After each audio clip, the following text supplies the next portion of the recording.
Mas gusto ko nga pag-aralin ng anak ko sa Pilipinas kaysa sa India at sasabihin ko nga sa inyo ang kadahilanan tungkol dito. Sa video na ito ay magkwentuhan nga tayo. Everyday nga pagkatapos ko nga paliguan si Baby Ivan ay pupunta nga sila sa temple at pagbalik ay lalaruin ko nga siya dito at babasahan ng libro. Sobrang laking tulong nga din guys na meron na nga kaming cook dito na siyang pumalit sa akin sa pagluluto ng pagkain. Kaya naman ay nagkakaroon ako ng oras para nga pag-aralin yung anak ko. Syempre alam niyo naman guys na kahit busy nga tayo sa ating negosyo, sa pag-vlog ay hindi dapat natin kalimutan na magkaroon ng oras para sa baby natin. Kaya naman yung mga bagay na kayang gawin ng ibang tao ay dinelegate namin at kumuha nga kami ng mga kasambahay, mga lalaking tumutulong sa farm at yung nagluluto sa bahay para may mga magawa kaming ibang bagay na personal na kami dapat yung gagawa.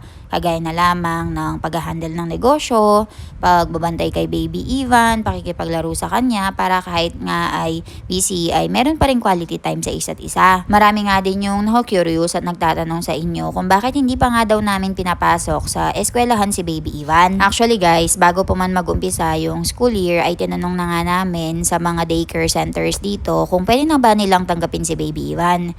Pero dito nga sa India guys, especially dito sa lugar namin, sa Gujarat and sa maliit na village ay hindi pa nga nila tinatanggap yung mga 2 years old. Ewan ko lang sa mga big cities sa India guys ha, pero dahil nga nasa village kami ay ganun nga daw yung patakaran. Pwede nga lang daw nilang tanggapin si Baby Ivan kapag 2.5 years old na siya. Kaya naman ang napag-usapan namin ni Milan ay kami na muna yung magtuturo sa kanya. Sabi nga ng mga binan ko ay wag daw kami masyadong magmadali sa pagpasok kay Baby Ivan sa school. Dahil kapag tumanda daw si Ivan ay siya na mismo yung magsasawa. Sobrang hirap kasi ng education nila dito sa India dahil napakalaki ng population nila. So dahil malaki nga yung population, kaya naman mas competitive yung education system.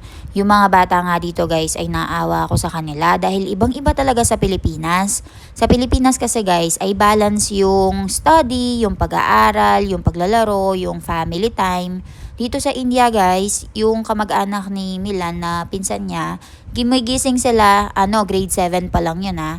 Gumigising siya ng alas 6 ng umaga, pupunta sa tuition ng 7 hanggang 7:30, papasok ng school ng 8, tapos magpupunta sa bahay ng alas 5, tapos after ng alas 5 ay meron pa siyang special class. Kaya naman kapag mag-grade 10 or grade 12 exam sila guys, ay talagang puspuso ng pag-aaral at nakakaawa.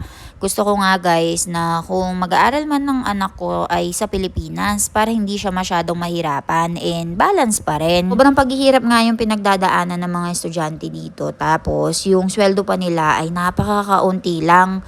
If hindi ako nagkakamali guys, yung kamag-anak namin ay manager na nga siya sa isang factory dito. And ang kita niya lang ay nasa 12,000 hanggang 15,000 rupees o magkano yun sa Pilipinas, nasa 10,000. Imagine mo, paano mo papagkakasya yun? Although medyo makonti ang living expenses dito sa India, pero hindi pa rin enough para magkaroon ka ng savings, 'di ba?